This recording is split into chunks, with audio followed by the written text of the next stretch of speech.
Hello friends, कैसे हो आप सब। Welcome to my channel eco 11 with Shaurya Saxena. नाम सुन के तो पता ही चल गया होगा कि मैं कौन। मैं हूं आपका दोस्त शौर्य सक्सेना, जो आपको पढ़ाएगा क्लास 11 की माइक्रो इकोनॉमिक्स के बारे में। तो चलिए शुरू करते हैं।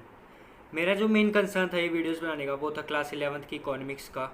क्योंकि मैंने अपने बैच में बहुत बच्चों को देखा जो अपनी इकोनॉमिक्स को इतना अच्छा नहीं कर पाया, जिस वजह से वो फेल भी हो गए। तो इस साल जो प्रमोट होके आए 11th क्लास के अंदर, उनकी इकोनॉमिक्स बुक माइक्रो इकोनॉमिक को कंप्लीट कराने में मैं उनकी मदद करूँगा। तो आज के जो टॉपिक होंगे वो बहुत बेसिक लेवल पे होंगे, ताकि आपकी पूरी माइक्रो इकोनॉमिक जो है वो अच्छी तरीके से कंप्लीट हो सके। तो चलिए शुरू करते हैं। सबसे पहले बात करें हम economy. What is economy? Economy is a subject which deals with the economic issue related to human life. यानी किसी भी इंसान के जीवन में होने वाली परेशानियों को जो देखे, mainly related with money, is done by economy, is called economy.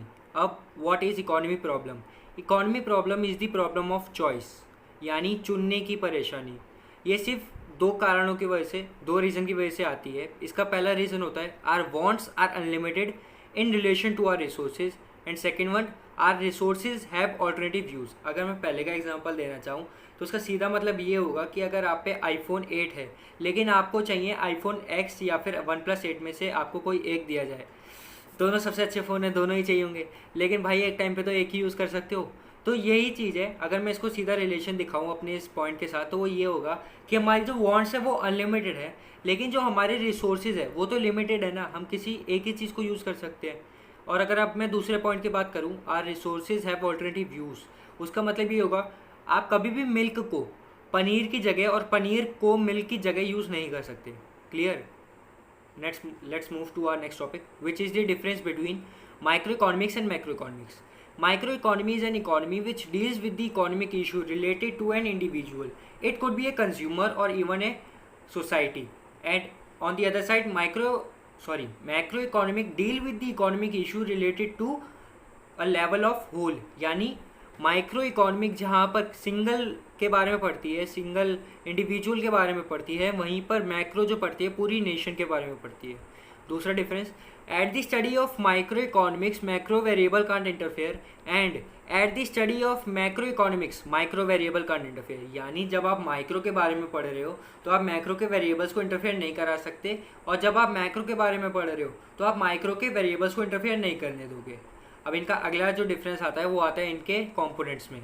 Micro के कंपोनेंट्स तीन तरीके के होते हैं और वहीं पर मैक्रो के कंपोनेंट्स भी तीन तरीके के होते हैं। सबसे पहले माइक्रो के जो कंपोनेंट्स है उसमें सबसे पहला आता है थ्योरी ऑफ डिमांड, फिर सेकंड आता है थ्योरी ऑफ प्राइस, तीसरा आता है थ्योरी ऑफ सप्लाई। अब बात करते हैं मैक्रो के कंपोनेंट्स की, तो उसमें सबसे पहला आता है theory of equilibrium in economy, second theory of disequilibrium in economy, third theory related to correction of disequilibrium in economy. सबसे पहले बात करते हैं माइक्रो के। तो माइक्रो का जो पहला थ्योरी होती है थ्योरी ऑफ डिमांड, वो ये बताती है कि how a consumer spend his or her income on his goods to achieve the maximum level of satisfaction. दूसरी जो थ्योरी है थ्योरी ऑफ प्राइस, वो ये बताती है कि किसी भी मार्केट के अंदर किसी भी गुड का किस तरीके से प्राइस जो है वो डिटरमाइन होना चाहिए, ताकि जो कंज्यूमर है एज वेल एज जो प्रोड्यूसर यानी जो बेचने वाला और खरीदने वाला, उनको कभी भी कोई परेशानी ना आए। अब जो तीसरा इसका थ्योरी होती है वो होती है थ्योरी ऑफ सप्लाई, जो ये बताती है कि किस तरीके से एक प्रोड्यूसर प्रोडक्शन करे ताकि उसको मैक्सिमम लेवल ऑफ प्रॉफिट मिल जाए। ओके भाई, अगर कोई भी डाउट हो कमेंट बॉक्स में ज़रूर लिख देना, मैं तुम्हें उसका जवाब ज़रूर दूंगा। बात करते हैं अब मैक्रो के वेरिएबल्स की, मैक्रो के कंपोनेंट्स की।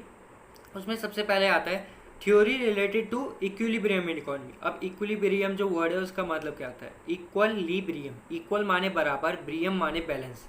अब डिमांड और सप्लाई, इन दोनों का बैलेंस मार्केट के अंदर किस तरह इक्वली वर्क करता है, पहला थ्योरी हमें ये बताता है। दूसरी थ्योरी हमें ये बताती है कि इनके बीच में गैप कैसे आ जाता है, यानी कभी डिमांड ज़्यादा तो कभी सप्लाई कम कैसे हो जाती है। अब तीसरा जो डिफरेंस आता है वो आता है इनके कि अगर इन दोनों में गैप आ गया, डिमांड ज़्यादा है सप्लाई कम है, या फिर सप्लाई ज़्यादा और डिमांड कम है, तो इनके बीच में आए हुए डिफरेंस को हम इक्वल कैसे कर सकते हैं। Clear? Let's move to our next topic, which is positive economy and normative economy.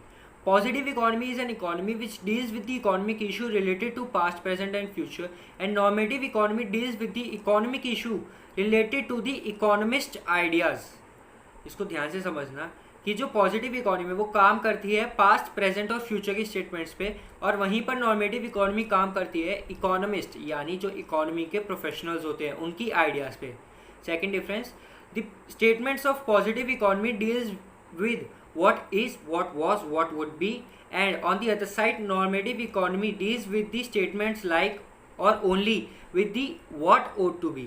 यानी जो पॉजिटिव इकोनॉमी है वो डील करेगी what is क्या है, what was क्या था, what would be क्या हो सकता है, इन तरीके की स्टेटमेंट्स पे, और वहीं पर जो नॉर्मेटिव इकोनॉमी है वो काम करती है what ought to be क्या हो सकता है। अब इनके अगले डिफरेंस की बात करते हैं।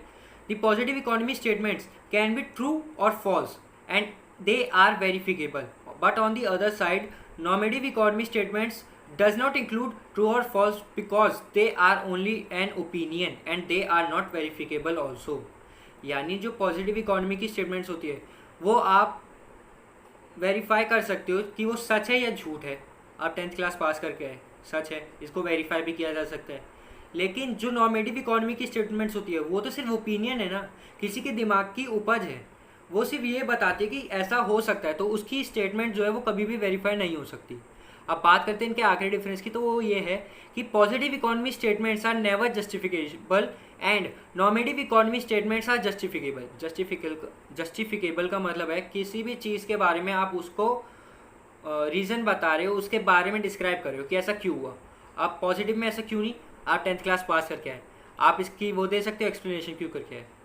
भाई तुम लोग 10th क्लास पास करके आए हो तभी तो 11th के लेक्चर देख रहे हो ना, हाँ समझ गए। तो अब जो नॉर्मेटिव इकोनॉमी है उसकी जो स्टेटमेंट्स होती है वो ओपिनियन होती है, किसी के दिमाग से आई हुई होती है, तो वो जस्टिफाई भी हो सकती है। अब चलते हैं अपने आखिरी टॉपिक पे। आखिरी टॉपिक पे चले, उससे पहले मेरे पास आपके लिए बहुत अच्छा क्या है चैलेंज। वो चैलेंज बहुत आसान है, आपको कुछ नहीं करना, अपने हाथों को इस तरीके से करना है और इनको एक दूसरे के अंदर से पास आउट कराना है 2 मिडल फिंगर्स को। आसान है, करना अच्छा लगेगा। अब चलते हैं अपने नेक्स्ट टॉपिक पे, जो आज का आखिरी टॉपिक होगा, वो है different types of economy in the world. पूरी वर्ल्ड के अंदर 3 तरीके की ही इकोनॉमी होती है। सबसे पहली होती है मिक्स्ड इकोनॉमी, दूसरी होती है मार्केट इकोनॉमी, तीसरी होती है सेंट्रली प्लान्ड इकोनॉमी। अब इन तीनों में डिफरेंस क्या होता है, सबसे पहले बात करते हैं इनके अंदर इनकी डोमिनेंस की। सेंट्रली प्लान्ड इकोनॉमी के अंदर जो डोमिनेंस होता है वो होता है आपका गवर्नमेंट का, मार्केट इकोनॉमी के अंदर होता है आपकी मार्केट फोर्सेस का, और वहीं पर मिक्स्ड इकोनॉमी से तो आप समझ ही रहे होगे ना, एक जैसा यानी मिला हुआ। तो अब मिक्स्ड के अंदर दोनों होती है, government as well as market forces, ठीक है। अब वहाँ पर क्या कहते हैं, कंज्यूमर कैसा होता है। Consumer in centrally planned economy is not sovereign, in market economy he is, and in mixed he is and not also. यानी सेंट्रली, सबसे पहले इसका मतलब समझो वर्ड सोवरेन का। इसका मतलब होता है कि कोई भी कंज्यूमर कितना फ्री है अपनी रिसोर्सेज, अपनी गुड्स को पाने के लिए, उनको मैक्सिमम लेवल ऑफ मतलब तरीके से कंज्यूम करने के लिए।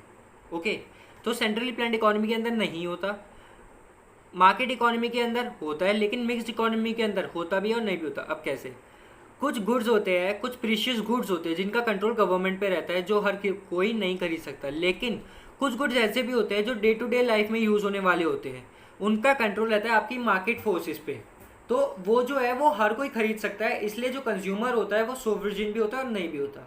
क्लियर। चलते हैं इनके नेक्स्ट पॉइंट पे, तो वो होता है इनका डिसीजन मेकिंग। जो सेंट्रली प्लान्ड इकोनॉमी है वो डिसीजन लेती है आपका सोशल वेलफेयर के पर्पज से, मार्केट इकोनॉमी लेती है आपकी प्रॉफिट मैक्सिमाइजेशन से। प्रॉफिट मैक्सिमाइजेशन से इसलिए क्योंकि वहाँ पर प्राइवेट फोर्सेज होती है, उनको अपनी जेबें भरनी होती है। और मिक्स्ड इकोनॉमी के अंदर भाई पता ही होगा क्या होता है, दोनों चीज़ें होती है, social welfare as well as profit maximisation. तो और इसके बीच में और कोई डिफरेंस नहीं है। तो मैं ये सोच रहा हूँ कि आपको तो अच्छी तरीके से आ गया ही होगा। तो भाई लाइक, शेयर और कमेंट करना मत भूलना, ठीक है। और अगर वीडियो अच्छी है तो भाई सब्सक्राइब जरूर कर देना, चाहे जूता फेंको या चप्पल, मुझे नहीं पता, सब्सक्राइब का बटन दब जाना चाहिए, ठीक है। मैं अपनी वीडियो ख़त्म करने से पहले आपसे एक क्वेश्चन पूछना चाहूँगा कि इंडिया के अंदर किस तरीके की इकोनॉमी होनी चाहिए, centrally planned economy, market economy और मिक्स्ड इकोनॉमी, और क्यों